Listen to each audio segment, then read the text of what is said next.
नमस्कार दोस्तों, मैं आपके सामने फिर से वापस आ चुका हूं एक नया चैप्टर लेके जिसका नाम है जेंडर, रिलीजन और कास्ट। मेरे भाई, मेरे दोस्त, मेरे हमदम, मेरे हमराज, ये चैप्टर जो हम पढ़ने जा रहे हैं ना, ये चैप्टर ही आपके एग्जाम का सबसे महत्वपूर्ण चैप्टर मान सकते हो, क्योंकि इस चैप्टर में एक तरीके से आपका 10th का सिलेबस तो कवर होगा ही होगा। साथ ही साथ मैं आपको बताऊं, इस चैप्टर में जीने की एक रूपरेखा भी आपको पता चल जाएगी और कैसे और धमाकेदार तरीके से हम देखेंगे। और इससे पहले मैं आप सभी को धन्यवाद दे दूं, आपने मुझे बहुत ज्यादा प्यार और स्नेह दिया, इसके लिए मैं तहे दिल से आपका शुक्रिया अदा करता हूं। चलो बिना किसी देर और के मैं स्टार्ट करता हूं। एक्चुअल में दोस्तों मैं तुम्हें बता दूं, जेंडर का एक्चुअल मतलब क्या होता है मेरे भाई। जेंडर का मतलब अगर मैं बताऊं, ठीक है, बेसिकली एक्चुअल में क्या होता है, जैसे आप देखते हो जब आप स्कूल जाते हो तो आपको ऑब्वियसली ये दो ही लोग दिखते हैं, एक मेल और दूसरा फीमेल। और अगला अगर हम बात करते हैं रिलीजन, आप देखते हो स्कूल के बारे में अगर हम बात करते हैं तो देखिए धर्म के आधार पर हिंदू, मुसलमान, सिख, ईसाई, पारसी, अलग अलग मतलब कह सकते हो रिलीजन के लोग देखने को मिलते हैं। ठीक है, इसके अलावा हम कास्ट के बारे में बात करते हैं। जैसे हिंदू धर्म में अगर हम बात किया जाए तो हिंदू धर्म में आपने देखा होगा ब्राह्मण, क्षत्रिय, वैश्य और शूद्र, ये आपको देखने को मिलते हैं। सेम अगर हम बात करते हैं इस्लाम धर्म के बारे में तो इस्लाम धर्म में अगर बात करिए शिया और सुन्नी देखने को मिलते हैं। वहीं अगर हम क्रिश्चियन धर्म के बारे में बात करते हैं तो वहां पे कैथोलिक और प्रोटेस्टेंट देखने को मिलते हैं। यानी डिफरेंट रिलीजन में आपको डिफरेंट डिफरेंट तरीके की कैटेगरी में कास्ट को देखने को मिलता है। तो ये चैप्टर हम लोग दोस्तों पढ़ क्यों रहे हैं, इसकी सबसे पहले तो आपको इंपॉर्टेंस समझनी है। इंपॉर्टेंस क्या है इस चैप्टर की, देखिए ये सबसे ज्यादा आज की डेट में हमारे जो जीवन की रूपरेखा है इसमें इसका बहुत ज्यादा इंपैक्ट पड़ रहा है। कैसे, मैं आपको समझाता हूँ। देखिए सबसे पहले जेंडर के बारे में जो हम आपको पढ़ाएंगे डिटेल में, तो इसमें आपको समझना है क्या है, एक क्वेश्चन आपके दिमाग में आना चाहिए कि एक्चुअल में जेंडर है क्या चीज।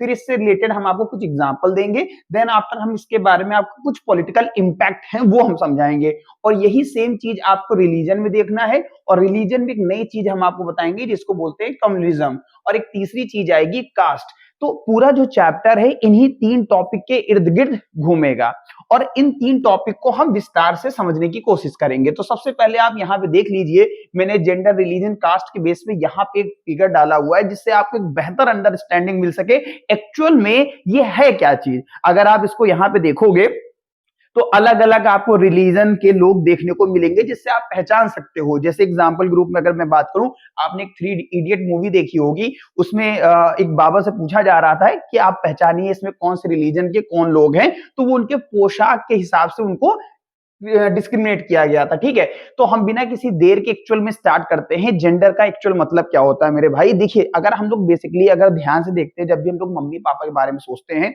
तो आज तो सोसाइटी बहुत ज्यादा पढ़ लिख चुकी है, लेकिन अगर हम एंशियंट में बात करें, पुराने समय में बात करें, और इसका इंपैक्ट आज भी देखने को मिल रहा है। जब भी हम पापा के बारे में बात करते हैं तो ऑब्वियसली हमारे दिमाग में आता है कि पापा है ना जॉब कर रहे हैं और मम्मा जो है घर में खाना बना रही है, मुझे तैयार कर रही है, मेरे लिए खाना बना रही है। तो ऐसे बहुत सारी चीजें आप देखोगे जो आपको देखने को मिलती है, तो दिमाग में एक सेट हो जाता है एक्चुअल में मेल का क्या काम होता है और फीमेल का काम है। इसी तरीके आप देखते होंगे एक जो लड़का होता है उसके लिए कहीं ना कहीं एक फ्रीडम ऐसी होती है, वो रात में 7 बजे, 8 बजे, 9 बजे, 10 बजे तक आता है तो माता पिता ज्यादा कुछ नहीं कहते। वहीं अगर लड़की के बारे में बात किया जाए तो 6 बजे, 7 बज जाता है तो माता पिता को टेंशन होने लगती है, एक चिंता होने लगती है कि मेरी बच्ची कहाँ पे गई। तो हम इस चैप्टर में ये देखेंगे कि एक माइंडसेट, लोगों का दिमाग का जो सेट है वो क्या बन चुका है। तो यहां पे देखिए क्या लिखा हुआ है, there is a big problem in our society that we consider gender division as natural. अब आप देखिए आज की डेट में ये नेचुरल जो कहते हैं बायोलॉजिकल जिसे कहा जा सकता है, ये हमारे मतलब रिलीजन के बेस पे या आप कह सकते हो कास्ट के बेस पे ये एक मेंटेलिटी है जिसे आइडियोलॉजी कहा जाता है। बाकी ये बायोलॉजिकली नहीं है कि एक लड़की जो है सिर्फ घर का ही काम करेगी। मेरी बात समझ में आ गई। तो यहाँ पे लिखा है division as natural and unchangeable देखने को मिला है। तो यहाँ पे क्या हुआ, अगर हम सेक्सुअल डिवीजन के बारे में बात करें इन आवर सोसाइटी, जैसे मैंने अभी आपको बताया कि एक महिला के लिए दिमाग सेट हो जाता है कि अगर कोई काम करेगी तो वो घर का काम ही देखने को मिलता है। वहीं अगर मैं मेन के बारे में बात करूं तो जो मैन होता है वो कहीं ना कहीं बाहर का काम करेगा। तो एक माइंडसेट होता है जो जेंडर के हिसाब से देखने को मिलता है। और यही सेम इसका पॉलिटिक्स में भी इंपैक्ट देखने को मिलता है। पॉलिटिक्स का इंपैक्ट होता है क्या है कि उनको लगता है कि यार ये बंदा घर में रहेगा, बाहर जा नहीं सकता। ठीक है, किसके बारे में बात हो रही, गर्ल्स के बारे में बात हो रही। तो समय के हिसाब से बहुत सारी चीजें क्या हुई, परिवर्तन हुई। तो कह रहे हैं gender issue were issue along in the politics demanding equality in all term for women. आज देखिए महिलाएं क्या हो रही हैं, अपने अधिकार की मांग कर रही हैं।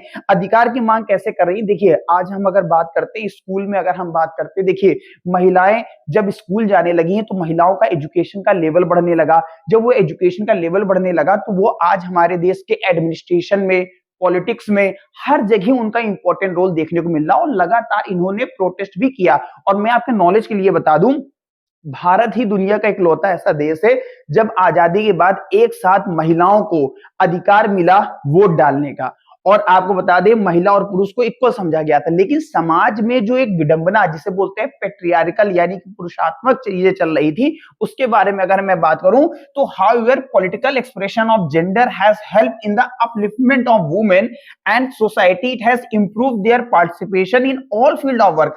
आज देखिए महिलाओं ने हर जगह अपना झंडा गाड़ा हुआ है, चाहे वो आर्मी हो, चाहे वो रिसर्च एंड डेवलपमेंट डिपार्टमेंट हो, हर जगह उनका एक पार्टिसिपेशन बहुत ज्यादा इंपॉर्टेंट रोल रहा है। अगर हम दुनिया के अलग अलग देशों में बात करें जैसे नॉर्वे, फिनलैंड और स्वीडन, इन तीनों को मिला दीजिए तो एक स्कैंडिनेवियन कंट्रीज बनती है जो कि यूरोप का एक पार्ट कहलाता है। तो मैं बात करूं यहाँ पे महिलाओं की भागीदारी अप्रोक्स 50% तक पहुंच जाती है। लेकिन महिलाओं के अगर हम योगदान के बारे में बात करें तो भारत में महिलाओं का प्रतिशत आज भी बहुत ज्यादा कम है। चाहे वो लोकसभा में आप बात करिए, चाहे वो राज्यसभा में बात करिए, चाहे वो आप स्टेट असेंबली के बारे में बात करिए, तो यहाँ पे लगातार जेंडर के बेस में स्ट्रगल इनको देखने को मिलता है। ठीक है, तो क्यों, उसका कारण क्या है, जैसे मैंने आपको पहले ही बताया, यहाँ पे एक पेट्रियार्कल सोसाइटी, पेट्रियार्कल का मतलब होता है पुरुषात्मक। जैसे आप छोटा एग्जांपल है, जब भी देखिए एक लड़का लड़की की शादी होती तो ऑब्वियसली दिमाग सेट होता है कि लड़की ही विदा होके जाएगी, लड़का विदा होके नहीं जाएगा, लड़की को दहेज देना पड़ेगा। एक माइंडसेट हुआ है कि अगर लड़की की है ना, लड़की पैदा हो गई तो इसको है ना दहेज देना, तो ऐसा दिमाग में सेट बना हुआ है। तो discrimination on the ground of gender, gender के बेस में डिस्क्रिमिनेशन किया गया है। Major reason of for this is old belief and idea. अब आप जानते हो ये आज से नहीं, पुरानी पद्धति, मतलब महिलाएं ही इसकी एक तरीके से कह सकते हो। जैसे आप माता जी से बात करिए तो कहते हैं मैंने बच्चे की शादी की थी, मैंने अपनी बेटी में इतना दहेज दिया, तो मैं अपने लड़के की शादी करूंगा तो इतना दहेज लूंगा। तो ऐसी ओल्ड थिंकिंग के बेस में आइडियोलॉजी देखने को यहाँ दोस्तों मिलती है। लेकिन जो लिटरेसी रेट है, अगर मैं बात करूं, यानी कि जो लोग पढ़े लिखे हैं, अगर मैं लिटरेसी रेट के बारे में बात करूं तो 100 में करीब 54% सिर्फ महिलाएं पढ़ी हुई हैं। ये तो सिर्फ ऑन पेपर है, अगर रियलिटी आप देखोगे तो ये और कम देखने को मिलता है। वहीं अगर गांव कस्बों में बात करें तो यहाँ परसेंटेज नहीं लिखा है, लगातार ड्रॉप आउट है, अप्रॉक्स 16% आपको देखने को मिलेगा। तो यहाँ पे जो कारण मैं बता रहा हूं, जेंडर के बेस पे अगर महिलाएं तो उनको स्कूल नहीं जाने दिया जाता था, ठीक, लेकिन अब धीरे धीरे लोग जब पढ़ने लिखने लगे तो आप देखिए स्कूल, जो कॉलेज हैं जहां पे महिलाएं और पुरुष, स्पेशली आप गवर्नमेंट सेक्टर में बात करोगे, कई ऐसे स्कूल हैं जहां महिलाओं यानी कि जो गर्ल्स हैं उनकी फीस तक सरकार ने माफ कर दी। और ऐसा इस वजह से ताकि उनको समाज में क्या दिलाया जा सके, इक्वलिटी दिखाया जा सके, यानी समानता दिखाई जा सके। लेकिन अगर महिला और पुरुष के बारे में बात कर दे, अगर कोई व्यक्ति, जैसे छोटा एग्जाम्पल लेके चलते हैं, अगर कोई लेबर है तो लेबर अगर आप देखिए दिहाड़ी का काम कर रहा है तो 500 रुपए मजदूरी है, लेकिन वही सेम दिहाड़ी का काम महिलाएं करेंगी तो ये माना जाता है कि भैया महिला कर रही है तो 250 रुपए या 300 रुपए। दिमाग में एक सेट है कि अगर महिला काम कर रही है तो वो काम कम करेगी, वही काम अगर पुरुष कर रहा है तो उसकी वैल्यू ज्यादा होगी। सेम बॉलीवुड में आप देख लीजिए, आज अगर एक सलमान खान या शाहरुख खान कोई मूवी लाते हैं तो 50 करोड़ 100 करोड़, ठीक है, मैंने तो अभी रोबोट 2 वाला का ये सुना था जिसमें अक्षय कुमार को करीब 150 करोड़ तक का मिला था। वहीं अगर मैं बात करता हूं एक्ट्रेस के बारे में तो मैक्सिमम जो एक्ट्रेस अमाउंट चार्ज करती हैं 40 करोड़ दीपिका पादुकोण का रहा अभी तक। बाकी आप देखिए समाज में सोसाइटी जो है वो चेंज कैसे हो रही है, यानी जॉब में भी डिस्क्रिमिनेशन देखने को मिलता है कि अगर महिला काम कर रही है तो उसको हम, आज देखिए मूवी भी जो हिट होती हैं हीरो के नाम से हिट होती हैं, क्योंकि जो सोसाइटी में माइंडसेट है, जो आइडिया है वो किसके बेस पे यहाँ पे आया है। तो यहाँ पे वही लिखा है the women are paid low than, ठीक है, लोअर देन होना चाहिए मेरे भाई, have a high average working hours. अब आप एक एग्जांपल के रूप में जैसे महिलाएं उसी समय घर में काम कर रही 8 घंटे 10 घंटे, वहीं बाहर से जब पुरुष काम करके आता है तो महिलाओं के दिमाग में रहता है, पुरुष के दिमाग में रहता है मैं 8 घंटे 10 घंटे काम करके आया हूं, मेरी सेवा बर्दाश्त करिए। तो एक माइंडसेट उनका बना हुआ है। वहीं अगर महिला जो है जब घर में रहती है, आप सोचिए उसकी वैल्यू लोग कंसीडर नहीं करते, उसकी वैल्यू को कंसीडर, अगर वही सेम काम घर में झाड़ू पोछा बर्तन सारा काम अगर वो दूसरे के घर में करेगी, क्या उसको अमाउंट नहीं मिलेगा? बिल्कुल मिलेगा। लेकिन जब हम उसी काम को घर में करते हैं तो उसकी वैल्यू को जीरो कंसीडर किया जाता है। That's a most important. आप देखिए यहाँ पे जो चीजें मैं बता रहा हूं आपको रिलीजियस बेस में, यही अगर मैं बताऊं, अब तो लोग पढ़ लिख गए, थोड़ा सा ऐसा केस नॉर्मल हो गया, लेकिन मैं आपको बताऊं पहले महिलाओं के साथ इतना दुर्व्यवहार किया जाता था कि महिला अगर ये पता चल जाए कि वो महिला गर्भ में है तो आप देखिए उसको गर्भ में ही मार दिया जाता है। मेरी बात समझ में आ गई? क्यों? क्योंकि उनके मन में इच्छा होती है कि हमको एक लड़का चाहिए।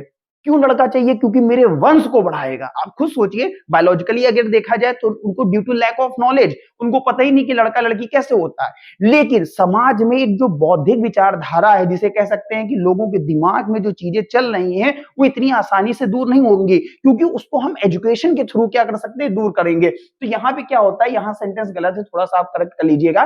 तो यहाँ पे कह रहे हैं कि बच्चों, आप देखिए कहते नहीं है कई जगह हॉस्पिटल में आप देखिए यहाँ पे अबॉर्शन कराना सख्त मना है, कानूनी या गैर कानूनी अपराध, मतलब आप देखिए कई जगह लिखा होता है ये कानूनी अपराध है, साफ साफ लिखा होता है। यहाँ पे कन्या भ्रूण जांच नहीं होती, यानी कि अगर महिला प्रेग्नेंट है तो उसके गर्भ में पल रहा बच्चा मेल है या फीमेल है, लोग उसको भी जानना चाहते हैं। आप सोचिए, तो डिस्क्रिमिनेशन आप देखिए हर जगह देखने को मिलता है। यही अभी मैंने सैलरी के बारे में बात किया, इसीलिए सरकार ने क्या किया, इक्वल रेम्यूनरेशन एक्ट लेके आए। सपोज करिए एक व्यक्ति की जॉब बैंक में लगती है और बैंक में मेल काम करता है, उसकी सैलरी 10,000 रुपए है, वहीं फीमेल काम करेगी तो उसकी भी सैलरी 10,000 होगी। ऐसा सरकार ने एक्ट पास किया 1976 में, जिसे इक्वल रेम्यूनरेशन एक्ट कहा गया। ठीक है, तो समय बदल रहा, हालात बदल रहे, उसके बेस पे और भी बहुत सारी मैं बात बताऊं।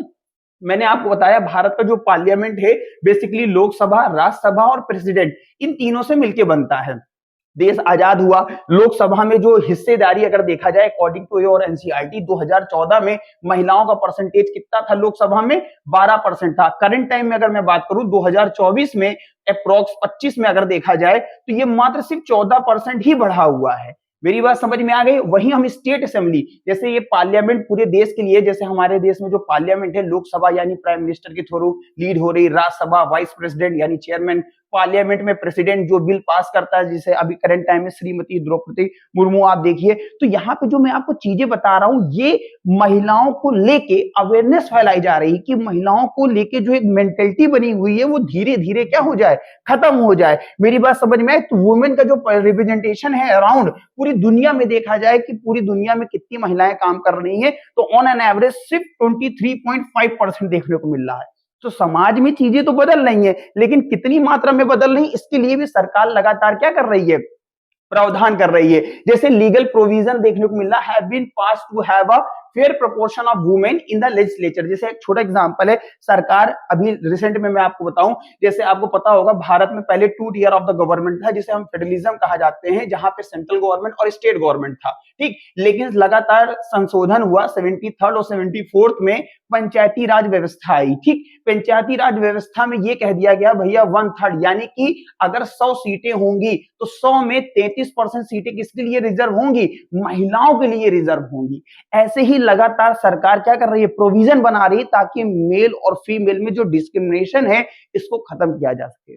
मेरी बात आपको समझ में आ रही है? ठीक है, तो हम आपको ये चीजें समझा दिए कि एक्चुअल में होता क्या। और इसी बेस में अगर हम बात करते हैं रिलीजन, कम्युनिज्म एंड पॉलिटिक्स, तो there are may also be differences between the various group of the same religion. अब आपको मैं बात करूं रिलीजन के बेस में, आप देखिए धर्म के बेस पे अलग अलग पॉलिटिक्स देखने को मिल रही है। जैसे बीजेपी, में नाम नहीं लेना चाह रहा था, लेकिन भारतीय जनता पार्टी जैसे हिंदुत्व को प्रमोट कर रही है। इसी तरीके अगर आप देखिए समाजवादी पार्टी, ये तो आपको पता है यादव वर्ग को प्रमोट कर रही है। जैसे ओवैसी का नाम आपने सुना होगा, वो इस्लाम धर्म को प्रमोट कर रही है। तो कहीं ना कहीं जो धर्म है वो हमारी राजनीति में जगह बना रहा है, और राजनीति में जब जगह बना लेगा तो यहाँ पे एक धर्म अपने आप को ज्यादा ताकतवर समझता है एज कंपेयर टू दूसरे धर्म से, यानी कि one religion is more superior than another religion.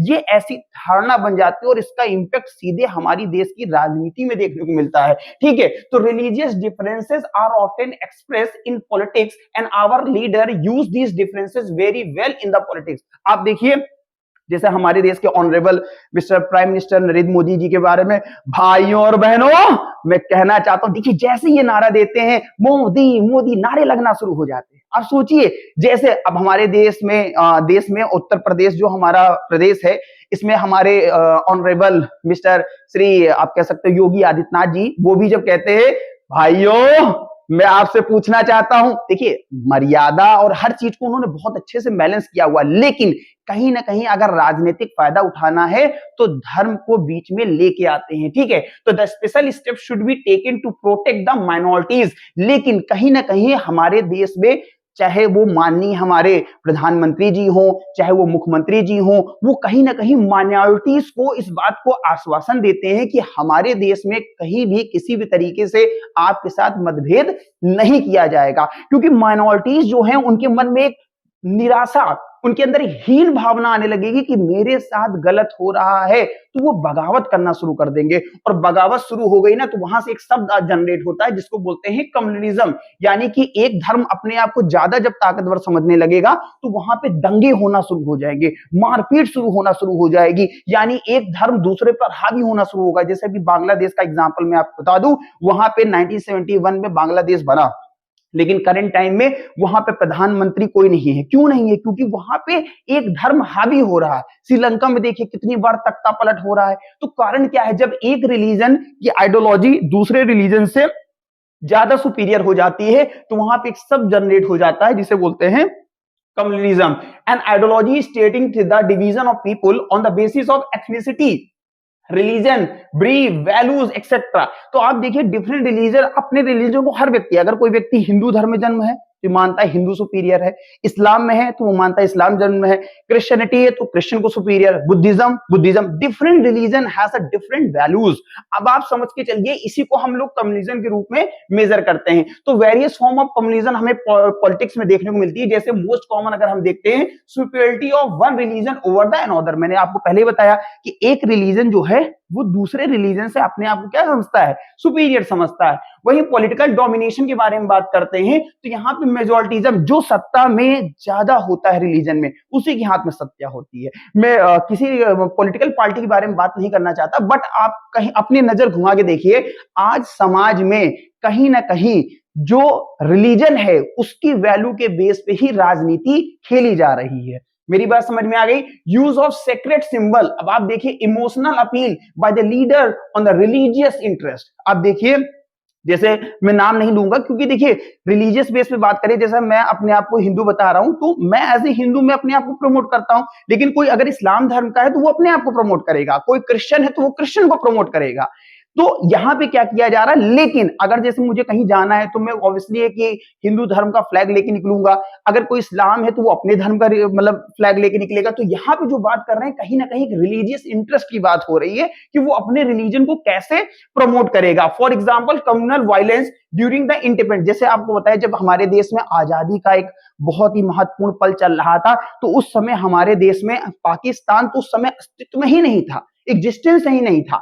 लेकिन अगर आप बताएं, मोहम्मद अली जिन्ना ने बहुत ही ताकत से, बहुत ही दिमाग से भारत में फूंक डालने वाला काम किया और इस्लाम को भारत से अलग करने का। लेकिन कई सारे इस्लाम भाई बंधु जो थे उन्होंने माना नहीं, भारत एक सेकुलर कंट्री है और भारत पे भरोसा करके भारत में रुके। आज भी अगर देखा जाए तो भारत में जितने मुसलमान हैं उससे कई गुना ज्यादा, मतलब आप पाकिस्तान में जितने मुसलमान हैं उससे कई गुना ज्यादा आज भारत में देखने को मिलते हैं। ये सिर्फ भरोसा है, और आज भरोसा के नाम पे ही भारत में मान के चलिए एक अखंड भारत का निर्माण है जो बहुत ही मजबूती के साथ हम लोग जी रहे हैं। पिछले 70-75 साल में किसी भी तरीके के कोई दंगे धर्म के नाम पे नहीं हो पा रहे, लेकिन जब देश में आजादी का दौर चल रहा था कत्लेआम हुए, जगह जगह खून खराबा हुआ, उसका कारण कहीं ना कहीं कम्युनल वायलेंस ही था। मेरी बात आपको समझ में आ रही होगी। फिर दौर बदला क्योंकि लगातार हमारे संविधान में संशोधन होते गए, संशोधन मतलब चेंजेस देखने को मिले, जिसे हम एक सेक्ट में कहते हैं सेकुलर। आज भारत का कोई ऑफिशियल रिलीजन नहीं है क्योंकि भारत में एक शब्द ऐड कर दिया सेकुलर। हम भले आज भारत में 60 से 70% हिंदू आबादी रहती है, लेकिन भारत में डिफरेंट रिलीजन आज भी करीब 30 से 40 करोड़ भारत में मुसलमान रहते हैं, इस्लाम भाई बंधु रहते हैं। अगर कहीं दिक्कत हो गई तो भारत में जगह जगह दंगे हो सकते हैं। इसलिए भारत में क्या किया, एक प्रेम भावना की बारे में बात की गई। भारत में राष्ट्रगान जैसे गीत बनाए गए, उसके बाद राष्ट्रगीत बनाए गए, नेशनल एंथम, नेशनल सॉन्ग, ताकि लोग एक बंधन में बने रहे। मेरी बात समझ में आ गई ना? तो यहाँ पे क्या कहा गया, एक secular state is one which don't have any official religion, there is no special status to any religion, there is a freedom to practise propagate any religion. आप किसी भी धर्म को रिस्पेक्ट कर सकते हो, किसी भी धर्म को अडॉप्ट कर सकते हो। भारत का जो संविधान है, भारत में जो फंडामेंटल राइट है, राइट टू रिलीजन, आर्टिकल 25 से 28 के बीच में साफ साफ मेंशन है। आप किसी भी धर्म की प्रैक्टिस कर सकते हो, किसी भी धर्म को अडॉप्ट कर सकते हो। भारत में किसी भी तरीके का आपके ऊपर कोई बोझ नहीं है। तो सेक्युलरिज्म भारत में ऐड किया गया था। Together the foundation of secularism was well led by the founding father of the country. तो आप देखोगे लगातार भारत के संविधान में इस तरीके का जो संघर्ष का दौर रहा वो देखने को मिलता है। तो कास्ट एंड पॉलिटिक्स के बारे में बात करते हैं। Secular state is one which don't have any official religion, जो कि मैंने आपको शुरू में ही बताया था, किसी भी तरीके का कोई ऑफिशियल रिलीजन नहीं है, ना जन्म, सभी को इक्वल वोटिंग राइट मिली हुई है। भारत में 18 साल से ऊपर का कोई भी व्यक्ति होगा, जिसे हम यूनिवर्सल एडल्ट फ्रेंचाइज कहते हैं, ठीक है, उस कंडीशन में वो व्यक्ति भारत के पोलिंग बूथ में जाके वोट डाल सकता है। और वोट की वैल्यू हमेशा क्या कंसीडर की जाएगी मेरे भाई, इक्वल ट्रीट की जाएगी, चाहे वो मेल हो फीमेल हो, किसी भी कंडीशन में आप देखोगे यहाँ पे इक्वल ट्रीटमेंट देखने को मिलेगा। वहीं अगर हम बात करते हैं कास्ट इनइक्वालिटी, अगर आपको ध्यान होगा भारत में इंडस वैली सिविलाइजेशन, उसके बाद वैदिक सिविलाइजेशन आई, जिसमें कास्ट में डिवीजन देखने को मिले, जैसे ब्राह्मण, क्षत्रिय, वैश्य, शूद्र। ब्राह्मण अपने आप को सबसे सुपीरियर बताए,